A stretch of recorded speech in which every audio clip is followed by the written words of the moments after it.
नमस्कार दोस्तों, एक बार फिर से आपका स्वागत है आपके अपने YouTube चैनल के स्टडी हब में। दोस्तों, आज के इस वीडियो में हम वाक्य रचना के बारे में देखेंगे। तो इसके पहले हमने क्या पढ़ा था? इसके पहले हमने शब्द रचना के बारे में पढ़ा था। तो अगर आपने इस वीडियो को नहीं देखा है तो उस वीडियो को लिंक डिस्क्रिप्शन बॉक्स में आपको मिल जाएगा, आप वहाँ से जाके देख सकते हैं। और हम थोड़ा सा रिकॉल करा देते हैं आपको कि शब्द रचना में हमने क्या क्या पढ़ा था। तो जैसे शब्द रचना में हमने पढ़ा था कि शब्द क्या होते हैं, तो बताया था वर्णों के सार्थक संघात को ही शब्द कहा जाता है। वर्णों के सार्थक संघात को ही शब्द कहा जाता है। इसके बाद इसका वर्गीकरण किया गया था, तो सार्थक शब्द और निरर्थक शब्द। अब इसके बाद सार्थक शब्दों में इसके 5 रूप थे: रचना या व्युत्पत्ति के अनुसार, उत्पत्ति के अनुसार, अर्थ के अनुसार, काव्य शास्त्र के अनुसार और प्रयोग के अनुसार। और रचना के अनुसार जो था उसमें था रूढ़, यौगिक और योग रूढ़। इसके बाद इससे पूरा डिटेल में पढ़े थे हम सब। फिर आता है उत्पत्ति के अनुसार। तो उत्पत्ति के अनुसार 5 भेद थे: तत्सम, तद्भव, देशज, विदेशज और संकर। और तीसरा था, इसको आप देखेंगे काव्य शास्त्रीय आधार पर। तो काव्य शास्त्रीय आधार पर था शब्द का अभिधा रूप, शब्द का लक्षणा रूप और व्यंजना रूप। और लास्ट था विकार या प्रयोग के अनुसार। तो विकार या प्रयोग के अनुसार था 2 तरीके से, विकारी या अविकारी। इसके मुख्य कितने भेद थे? 2 भेद थे और कुल 8 भेद थे। इसको हम पढ़े थे पिछले वीडियो में। तो आज की इस वीडियो में हम वाक्य रचना के बारे में पढ़ेंगे। तो चलिए स्टार्ट करते हैं। दोस्तों, वाक्य क्या होता है? वाक्य जो होता है, कहा गया शब्दों के सार्थक संघात, शब्दों के सार्थक संघात या टकराहट, सार्थक संघात या टकराहट को ही शब्द कहा जाता है। तो जो सार्थक संघात होता है उसको शब्द कहा जाता है। इसका एक और अर्थ होता है कि सार्थक शब्दों का व्यवस्थित समूह, सार्थक शब्दों का व्यवस्थित समूह जिससे कोई भी अर्थ प्रकट हो, जिससे कोई भी अर्थ प्रकट हो, वो वाक्य कहलाता है।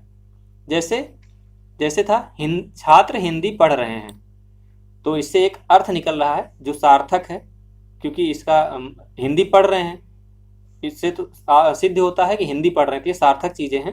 और इससे एक अर्थ भी निकल रहा है कि छात्र हिंदी पढ़ रहे हैं, तो ये सार्थक शब्द हो गया। मैं प्रतिदिन टहलने जाता हूं, तो ये भी एक सार्थक शब्द हो गया। अब देखते हैं वाक्य के भेद। तो वाक्य के भेद में इसके 3 भेद होते हैं। इसको 3 रूपों में बांटा गया है। जैसे है अर्थ के अनुसार, फिर रचना के अनुसार और वाच्य या प्रयोग के अनुसार। तो अर्थ के अनुसार हम देखते हैं कि इसके बाद इसमें डिटेल में पढ़ते हैं। अर्थ के अनुसार जो था, वाक्य के कुल 8 भेद थे। पहला था विधिवाचक वाक्य, निषेधात्मक वाक्य, फिर प्रश्नवाचक वाक्य, विस्मयादिबोधक वाक्य, आज्ञा सूचक, इच्छा सूचक, संभाव्यवाचक और संकेतवाचक। तो इन सभी चीजों के बारे में, 8 भेद के बारे में हम डिटेल में पढ़ लेते हैं। एक एक के बारे में देखेंगे, इसके उदाहरण भी देखेंगे। फिर इसके बाद देखते हैं आगे, इसके आगे का पढ़ते हैं। तो पहले देखते हैं विधिवाचक वाक्य। विधिवाचक वाक्य क्या होता है? जिस कथन में स्वीकारात्मकता हो, ठीक है, जिस कथन में स्वीकारात्मकता हो उसे विधि सूचक वाक्य कहा जाता है। जैसे क्या है कि स्वीकार करना, स्वीकार करना उसको कहते हैं विधि सूचक वाक्य। तो एक और अर्थ इसका है कि जैसे जिन वाक्यों में क्रिया के करने या होने की सूचना मिले, जिस वाक्यों में क्रिया के करने या होने की सूचना मिले उसे विधि सूचक वाक्य कहा जाता है। जैसे क्या होता है? अध्यापक हिंदी पढ़ा रहा है, जो अध्यापक है वो हिंदी पढ़ा रहा है, तो ये एक स्वीकारात्मक है कि वो स्वीकार करता है वो हिंदी पढ़ा रहा है। छात्र हिंदी पढ़ रहे हैं, ये भी स्वीकारात्मक का हो गया। मैंने दूध पिया, मैंने दूध पिया, ये भी स्वीकारात्मकता हो गया। नेक्स्ट आता है निषेधात्मक। तो जैसे आप इसमें देख रहे होंगे कि निषेधात्मक, तो इसमें निगेटिव का भाव है। निषेधात्मक को निगेटिव भी कहा जाता है। तो निगेटिव मतलब नकारात्मक। तो इसमें इसके वाक्य से ही पता चल रहा है कि ये नकारात्मक क्या होता है, निगेटिव या नकारात्मक, जिसमें नकारात्मक का भाव पैदा हो। ठीक है। जिस कथन में नकारात्मकता हो वहां पे निषेधात्मक वाक्य होता है। नकारात्मकता क्या है? जैसे इसमें क्या है, इसमें कहा गया है नहीं, तो जो नहीं होता है वही नकारात्मक होता है। तो क्या लिखा गया? आजकल मैं टहलने नहीं जा रहा हूं। आजकल मैं टहलने नहीं जा रहा हूं, तो ये नकारात्मक वाक्य हो गया। कुछ बच्चे शोर नहीं मचाते, मैंने दूध नहीं पिया, मैंने खाना नहीं खाया, तुम मत लिखो। तो जिसमें नकारात्मकता का भाव हो, निगेटिव भाव हो, उसे निषेधात्मक वाक्य कहा जाता है। ठीक। तीसरा देखते हैं प्रश्नवाचक वाक्य। जहां किसी कथन में प्रश्नवाचक शब्द दिया हो, इसको ध्यान से देखिएगा क्योंकि ये बहुत कंफ्यूजिंग है। आप लोगों को लगेगा प्रश्नवाचक है तो अपने आप ही जो क्या क्यों कहाँ कैसे हो गया तो नकारात्मक प्रश्नवाचक हो गया, तो नहीं। जहां किसी कथन में प्रश्नवाचक शब्द दिया हो अथवा प्रश्नवाचकता का भाव हो, प्रश्नवाचकता का जब भाव होगा तो भी, तो वहां पे प्रश्नवाचक वाक्य होता है। जैसे ये सब क्या हो रहा है, तो इसमें हो रहा है ना कि ये सब क्या हो रहा है, पूछा जा रहा है ये सब क्या हो रहा है, पूछा जा रहा है, तो ये प्रश्नवाचक वाक्य हो गया। कभी मिले हो, ये भी पूछा गया, कभी मिले हो, तो ये भी है प्रश्नवाचक। देखे हो, ये भी होता है प्रश्नवाचक। ठीक है। जैसे क्या, रमेश कहाँ जाएगा, पूछा जाएगा ना कहाँ जाएगा, तो एक होता है। जब तक अभी नोट देख लेते हैं, इससे आपको क्लियर हो जाएगा। यदि किसी वाक्य में प्रश्नवाचक शब्द दिया हो, इससे क्या होता है कि प्रश्नवाचक शब्द होते क्या उनसे हैं, कब, क्यों, कहाँ, कैसे, क्या, तो यही सब प्रश्नवाचक शब्द होते हैं। किसी वाक्य में प्रश्नवाचक शब्द दिया हो लेकिन उसमें प्रश्नवाचकता का भाव ना हो। ऐसा भी होता है कि जब प्रश्नवाचक शब्द दिए हों, क्या, क्यों, कब, कहाँ, कैसे, लेकिन प्रश्नवाचकता का भाव भी होना चाहिए। जैसे पूछा जाता है कि हाँ कहाँ जा रहे हो, तो कहाँ, ये प्रश्न है, आप कहाँ जा रहे हैं, हम दिल्ली जा रहे हैं, आगरा जा रहे हैं, कहीं और जा रहे हैं, तो वो दिखाया जाता है हाँ कहाँ जा रहे हो, यहाँ जा रहे हैं, कब जा रहे हो, इतने टाइम जा रहे हैं। तो ये है प्रश्न, कि प्रश्न पूछा गया। अब इसमें क्या है, वे तो कब के चले गए, तो इसमें कोई प्रश्न पूछ सकते हो, कब के चले गए, बता दिया गया ना कि कब के चले गए, क्या आपने सुना, तो इसमें कुछ प्रश्न नहीं पूछा गया, तो इसलिए ये प्रश्नवाचक नहीं हुआ। तो आप ये ध्यान दीजिएगा कि कब, क्यों, कहाँ, कैसे, ये सब चीजें हैं तो आप प्रश्नवाचक मान सकते हैं, लेकिन प्रश्नवाचकता का भाव होना चाहिए। या तो किसी जो प्रश्न है, जो वाक्य है, उसके बाद प्रश्नवाचक चिन्ह लगा हो तो प्रश्नवाचक वाक्य होता है। जब तक प्रश्नवाचक चिन्ह ना लगा हो वो प्रश्नवाचक वाक्य नहीं होता है। ठीक। नेक्स्ट देखते हैं विस्मयादिबोधक वाक्य। ठीक। विस्मयादिबोधक वाक्य जैसे जिसमें विस्मय हो, किसी चीज को, किसी शब्द को पढ़ने के बाद, किसी चीज को देखने के बाद, सुनने के बाद आपको संशय पैदा हो जाए, तो वहां विस्मयादिबोधक वाक्य होता है। विस्मयादिबोधक में जैसे क्या होता है, इसमें आश्चर्य होता है, घृणा हो जाती है, आश्चर्य होता है, घृणा होता है, क्रोध होता है, शोक, इस सब चीजों की अभिव्यक्ति होती है विस्मयादिबोधक वाक्य में। तो इसलिए इसको विस्मयादिबोधक वाक्य कहा जाता है। ठीक है। विस्मयादिबोधक शब्द में जैसे हाय, वाह, आहा, अरे, ये शब्द जो हैं आदि, जो जितने शब्द हैं ये विस्मयादिबोधक शब्द कहलाते हैं। तो ये हाय वो वाला हाय नहीं है कि आप किसी को हाय बोल दिए तो हाय, तो वो भी उधर से आ गया हाय, ये हाय नहीं है। हाय जैसे क्या, हाय राधा मर गई, तो ये हो गया कि एक हाय निकल रहा है ना, हाय राधा मर गई, तो इस तरीके से विस्मयादिबोधक वाक्य हो गया। अरे राधा मर गई, इसमें विस्मय पैदा हो रहा है। ठीक है। इस तरीके से इसको विस्मयादिबोधक वाक्य कहा जाता है। जैसे वाह कितना सुंदर दृश्य है, तो वाह आया ना, इसके बाद ये विस्मयादिबोधक शब्द लगा होना चाहिए। ठीक है। विस्मयादिबोधक ये शब्द है, इसको भी हम पढ़ाएंगे कि कौन, ये जो चिन्ह है इसके बाद वाले पार्ट में हम चिन्ह ही पढ़ाएंगे कि प्रश्नवाचक चिन्ह कब लगते हैं, विस्मयादिबोधक कब लगते हैं, पूर्ण विराम कब लगता है, इसके आगे जो भी अल्प विराम कब लगता है, इसको हम पढ़ाएंगे। और ये बहुत ज़्यादा पूछा भी जाता है क्वेश्चन में, 1-2 नंबर के क्वेश्चन आते हैं और बहुत छोटा सा है, पार्ट, 10 मिनट का पार्ट है, लेकिन एक क्वेश्चन आपका नुकसान हो जाता है। ठीक है, तो विस्मयादि बोधक में और भी एक दो उदाहरण देख लेते हैं। जैसे शाबाश तुमने बहुत अच्छा काम किया, शाबाश तुमने बहुत अच्छा काम किया, तो ये विस्मयादि है। ठीक है, नेक्स्ट देखते हैं। जैसे गजब हो गया, पूछा ना गजब हो गया, तो ये विस्मयादि है कि गजब हो गया। नेक्स्ट देखते हैं आज्ञा सूचक। आज्ञा सूचक क्या होता है? जहां किसी शब्द में या किसी कथन में आदेशात्मकता हो। ठीक है, आदेशात्मकता हो। यहाँ पे क्या था, आपने देखा था प्रश्नवाचक वाक्य में कि प्रश्न पूछा जा रहा था। थोड़ा सा ध्यान दीजिएगा, प्रश्नवाचक और आदेशात्मक। प्रश्नवाचक वाक्य में प्रश्न पूछा जा रहा है, कहाँ जा रहे हो। ठीक है, कहाँ जा रहे हो, तो ये पूछा गया है। तो आपको जब उत्तर निकले किसी चीज का, पूछा गया कहाँ जा रहे हो, कब जा रहे हो, कब हो रहा है, तो उसका उत्तर निकले तो वो प्रश्नवाचक वाक्य है। लेकिन यहाँ पे क्या है, आदेश दिया जा रहा है। ठीक है, ये आज्ञा मतलब आदेश दिया जा रहा है कि ये करना है तुम्हें, तो इसलिए यहाँ पे आदेशात्मक हो गया। जहाँ पे आदेशात्मकता का भाव हो वहाँ पे आदेशवाचक आदेश आज्ञा सूचक वाक्य हो जाता है, सॉरी आज्ञा सूचक वाक्य हो जाता है। तो इसमें क्या होता है आज्ञा सूचक वाक्य में, जैसे सुनो इधर आओ, इसका सुनो इधर आओ, रोको मत जाने दो, रोको मत जाने दो, तो बोला गया किसी से, उसको रोको मत जाने दो, तो ये हो गया आज्ञासूचक वाक्य। जैसे बाजार जाकर फल ले आओ, कहा गया बाजार जाकर फल ले आओ। या मोहन तुम बैठकर पढ़ो, तो मोहन को आज्ञा दी जा रही है कि तुम बैठकर पढ़ो। ठीक है, इसके बाद क्या होता है, नेक्स्ट आता है इच्छा सूचक वाक्य।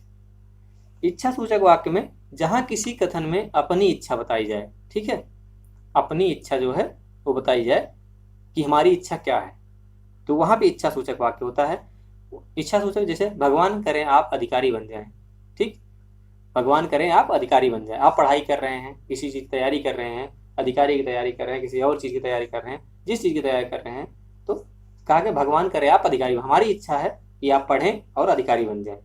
आप चिराई हो, चिराई मतलब दीर्घायु, आपकी आयु जो है लंबी हो, ये होता है इच्छा सूचक वाक्य कि हमारी इच्छा है कि आप बहुत दिनों तक जिए, आप अधिकारी बने, आप माता पिता की सेवा करें, तो ये होता है भगवान तुम्हारा कल्याण करें। ठीक है, तो ये जैसा होता है इच्छा सूचक वाक्य, हमारी इच्छा है या किसी और की भी, जो जिसकी भी हो। नेक्स्ट है 7वां संभाव्यवाची, जहां कार्य की संभावना हो। ठीक, जहां किसी का कथन में कार्य की संभावना हो। कैसे, जैसे है लगता है सर आ गए। अब कहीं पे आप क्लास में बैठे हैं तो क्या होगा, संभावना हो गई, आहट आपको मिली, तो लगता है सर आ गए, तो लग रहा है कि सर आ गए, कोई और आ रहा है लेकिन लगता है सर आ गए, संभावना हो रही है। शायद दरवाजे पर कोई खड़ा है, ये भी संभावना है ना कि शायद दरवाजे पर कोई खड़ा है, ये भी संभावना ही है। फिर नेक्स्ट देखते हैं संकेतवाची। संकेतवाची वाक्य जहां पर एक कथन पर दूसरा कथन टिका हो, जहां पर एक कथन पर दूसरा कथन टिका हो वहां पे संकेतवाची वाक्य होता है। जैसे इसे कहा है पिताजी के घर पहुंचने पर मैं खेलूंगा। जब पिताजी घर पहुंचेंगे इसके बाद ही मैं खेलूंगा, इसके पहले मैं नहीं खेलूंगा। पिताजी के घर पहुंचने पर मैं खेलूंगा। यदि हम परिश्रम करेंगे तो अवश्य सफल हो जाएंगे। कहा गया यदि हम परिश्रम करेंगे तो अवश्य सफल हो जाएंगे। जब परिश्रम करोगे, आप परिश्रम करेंगे, पढ़ाई करेंगे, तो आप सफल जरूर होंगे। इस तरीके से ये 8 थे। नेक्स्ट देखते हैं, इसके बाद क्या था, रचना के अनुसार। ठीक है, अर्थ के अनुसार था, इसके बाद है रचना के अनुसार। तो रचना के अनुसार इसके भी 3 भेद हैं। ठीक, अर्थ के अनुसार क्या था, अर्थ के अनुसार इसके 8 भेद थे। रचना के अनुसार क्या है, 3 भेद हैं। पहला है सरल वाक्य, दूसरा है संयुक्त वाक्य, तीसरा है मिश्र वाक्य। सरल वाक्य क्या है, अब इसको हम डिटेल में पढ़ लेते हैं कि सरल वाक्य क्या है, संयुक्त वाक्य क्या है और मिश्र वाक्य क्या है। तो सरल वाक्य, अब इसको सरल वाक्य को देखेंगे। सरल वाक्य जहां कथन में एक उद्देश्य, एक विधेय, ठीक है, एक उद्देश्य हो, एक विधेय हो, अथवा एक से अधिक उद्देश्य और एक विधेय हो। उद्देश्य एक से अधिक भी हो सकता है, लेकिन विधेय जो है वो एक ही होना चाहिए, तो वहाँ पे सरल वाक्य होता है। ठीक, सरल क्या है, जैसे मैं बाजार जा रहा हूँ, तो ये एक सरल वाक्य है, मैं बाजार जा रहा हूँ। मैंने अपने पिताजी के साथ बाजार गया। ठीक, मैं अपने पिताजी के साथ बाजार गया, एक सरल वाक्य में कहा गया। ठीक है, तो इसमें क्या होता है, एक सरलता होती है आराम से किसी चीज को करने की। ठीक है, सरल वाक्य में जैसे क्या होता है, एक क्रिया होती है, करता है, किया, करेगा आदि, ये सब चीजें जो आती हैं। ठीक, तो उसमें सरल वाक्य होता है। जैसे मुकेश पढ़ता है, शिल्पी पत्र लिखती है, राकेश ने भोजन किया, तो ये सब चीजें जो हैं सरल वाक्य में आते हैं। फिर अब देखते हैं संयुक्त वाक्य। संयुक्त वाक्य जो है दो स्वतंत्र वाक्य। ठीक है, जैसे ये स्वतंत्र है, दो स्वतंत्र, मैं बाजार जा रहा हूं, ये स्वतंत्र है। तो इसी तरीके से जहां पर दो स्वतंत्र वाक्य और किंतु, लेकिन, परंतु, फिर भी, इसलिए, क्योंकि आदि शब्दों से जुड़े हों, इन जैसे दो सरल वाक्य हैं। क्या है, इसके उदाहरण देख लेते हैं। जैसे अध्यापक हिंदी पढ़ा रहा है या अध्यापक हिंदी पढ़ा रहा था। ठीक है, तो ये सरल वाक्य है कि अध्यापक हिंदी पढ़ा रहा था, लेकिन इसके बीच में आ गया और, इसके बीच में आ गया और बच्चे पढ़ रहे थे, ये बढ़ लिखा है, ये हो गया पढ़ रहे थे, और बच्चे पढ़ रहे थे। तो अध्यापक हिंदी पढ़ा रहा था, बच्चे पढ़ रहे थे, इसे बीच में अगर और लग गया तो दोनों जुड़ के एक वाक्य हो गया संयुक्त वाक्य, जिसको कहा जाता है। तो अध्यापक हिंदी पढ़ा रहा था और बच्चे पढ़ रहे थे। इसमें और, एवं, तथा, ये सब चीजें, या ये सब चीजें जुड़ जाएंगी। जैसे और भी चीजें हैं, अथवा, इसलिए, अतः, फिर भी, तो, नहीं तो, किंतु, परंतु, ये सब चीजें हमने बताया है। कुछ चीजें हमने लिखे हैं, कुछ चीजें हम बता दे रहे हैं, इसको भी आप नोट कर लीजिएगा। जैसे फिर भी, तो, किंतु, नहीं, या, और, एवं, ये सभी चीजें हैं जो बीच में आती हैं, दो स्वतंत्र वाक्य के बीच में जब आती हैं तो ये हो जाता है संयुक्त वाक्य। ठीक है, जैसे क्या है, एक और उदाहरण आपको देख लेते हैं। वह सुबह गया और शाम को लौट आया। वह सुबह गया तो ये एक वाक्य हो गया, शाम को लौट आया ये भी एक वाक्य हो गया। तो वह सुबह गया और के साथ ये जुड़ गया तो ये संयुक्त वाक्य हो गया। जैसे एक, मैंने उस अधिवेशन में भाग नहीं लिया। ठीक है, मैंने उस अधिवेशन में भाग नहीं लिया, एक स्वतंत्र वाक्य है। ये नहीं लिया, इससे नहीं मतलब है कि ये निगेटिव है तो ये स्वतंत्र नहीं है, नहीं, ये स्वतंत्र है, क्योंकि मैंने उस अधिवेशन में भाग नहीं लिया, इससे आपको सिर्फ वाक्य से मतलब है, स्वतंत्रता से मतलब है, किसी के साथ जुड़ा नहीं है। क्योंकि मेरे पिताजी ने मुझे रोक दिया। ठीक, मेरे पिताजी ने मुझे रोक दिया, ये भी स्वतंत्र है। मैंने उस अधिवेशन में भाग नहीं लिया क्योंकि मेरे पिताजी ने मुझे रोक दिया, तो ये एक संयुक्त वाक्य हो गया। ठीक है, नेक्स्ट चलते हैं, देखते हैं मिश्र वाक्य में। मिश्र वाक्य क्या है, मिश्र वाक्य में मुख्य वाक्य से संबंधित कई सहायक वाक्य हो। ठीक है, जहां पे एक मुख्य वाक्य हो, उसमें क्या, संयुक्त में क्या था, आपको संयुक्त और मिश्र एक जैसे लगेंगे, लेकिन संयुक्त और मिश्र एक जैसे नहीं है, क्योंकि संयुक्त में दो स्वतंत्र हैं, दो स्वतंत्र वाक्य एक साथ जुड़ के किंतु, परंतु, और, इसलिए, फिर भी, इन सब चीजों से मिल करके एक नया वाक्य बनाते हैं जिसको स्वतंत्र कहते हैं, संयुक्त कहते हैं। अब इसमें क्या है, मिश्र वाक्य है। तो मिश्र में क्या होगा, जहां पे मुख्य वाक्य कई सहायक वाक्य हों। ठीक है, मुख्य वाक्य से संबंधित कई सहायक वाक्य हों, वहां पे मिश्र वाक्य होता है। जैसे इसको क्या, बीच में क्या आता है, जैसे ऐसे, वैसे, जैसे, तैसे आदि, इन शब्दों से मिलकर मिश्रित वाक्य बना होता है। ठीक है, जैसे इतना, जैसा, वैसा, जब तब, जहां तहां, वहां, जिधर उधर, ये सब चीजें आती हैं। ठीक है, एक उदाहरण देख लेते हैं। जैसे ही बरसात हुई, ठीक है, जैसे ही बरसात हुई मेढक बोलने लगे, जैसे ही बरसात हुई मेढक बोलने लगे। इसमें मिश्र वाक्य हो गया कि बरसात होते ही, ना तो मतलब कि आगे है ना पीछे, जैसे ही बरसात हुई मेढक बोलने लगे। जैसे ही पिताजी बगीचे में पहुंचे मैं बगीचे से बाहर हो गया। पिताजी पहुंच ही रहे हैं, तुरंत वो बाहर हो जा रहे हैं।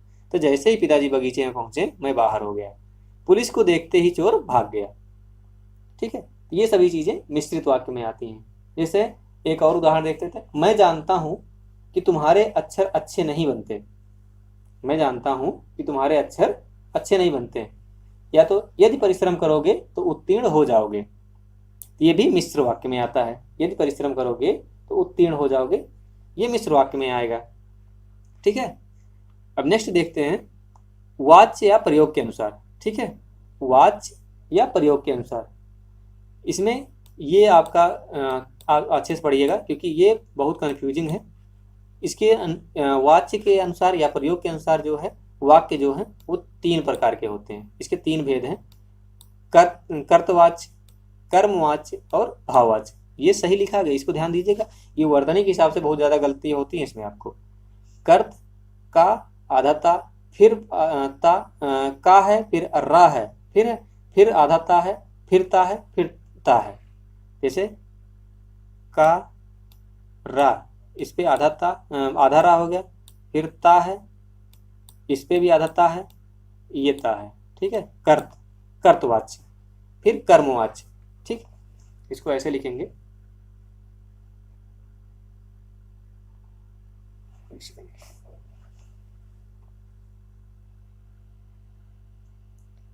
कर कर्त, इसको कर्त, ये भी आधा रा है, ये भी आधा ता है, तो इसको पूरा कैसे लिख जाते हैं, कर्त। ठीक, इस तरीके से कर्तवाच्य। तो कर्तवाच्य के है, कर्मवाच्य है और भाववाच्य है। ठीक है, 3 तरीके से हैं। तो अब देख लेते हैं कर्तवाच्य। कर्तवाच्य क्या होता है, जिस वाक्य में कर्ता प्रधान होता है। ठीक है, जिस वाक्य में जो कर्ता है वो प्रधान होता है, जिसमें कर्ता प्रधान होता है और भार जो होता है कथन पर पड़ता है। कथन का भार जो है, सॉरी, जिस वाक्य में कर्ता प्रधान होता है और कथन का भार जो है कर्ता पर ही पड़ता है। आप करिएगा, ध्यान दीजिए, कर्ता। ठीक है, कर्ता जो करने वाला होता है। ठीक, तो कर्ता प्रधान होता है और कथन का भार भी जो है वो कर्ता पर ही पड़ता है, तो इसमें होता है कर्तवाच्य। ठीक, इसका उदाहरण देख लेते हैं। छात्र पानी पीकर आ गए हैं। छात्र पानी पीकर आ गए हैं, तो ये है कर्तवाच्य। मैं प्रतिदिन टहलने जाता हूं, तो ये भी कर्तवाच्य में आता है। ठीक, कर्तवाच्य में अकर्मक और सकर्मक दोनों प्रकार की क्रियाएं होती हैं, ये भी ध्यान दीजिएगा। अकर्मक क्रियाएं और सकर्मक क्रियाएं, ये दोनों प्रकार की क्रियाएं होती हैं। इसके पहले अकर्मक और सकर्मक हमने बताया था। कर्मवाच्य फिर देखते हैं। कर्मवाच्य में क्या होता है, कर्मवाच्य में कर्म प्रधान होता है और कथन का भार कर्म पर ही पड़ता है। ठीक है, कर्मवाच्य में कर्म प्रधान होता है और कथन का भार कर्म पर पड़ता है, तो कर्मवाच्य होता है। कर्मवाच्य में द्वारा शब्द लगा होता है, ये आपका पहचान है कर्मवाच्य, द्वारा। ठीक है, जैसे छात्रों द्वारा हिंदी पढ़ी जा रही है। ठीक है, छात्रों द्वारा हिंदी पढ़ी जा रही है। फिर लड़कियों द्वारा गीत गाया जा रहा है, तो जो द्वारा लगा है इस तरीके से इसको आप आइडेंटिफाई कर सकते हैं कि क्या है, कौन सा वाच्य है। तो इसमें द्वारा शब्द लगा होता है कर्मवाच्य में, इससे आप आइडेंटिफाई कर सकते हैं। और अगर आप कर्ता, कर्म, करण, इसके बारे में हम आप नेक्स्ट वीडियो में डिटेल में पढ़ाएंगे। इसके बाद हम पढ़ाएंगे आपको संकेतवाची, जैसे क्या कहते हैं, पूर्ण विराम, विराम चिन्ह के बारे में।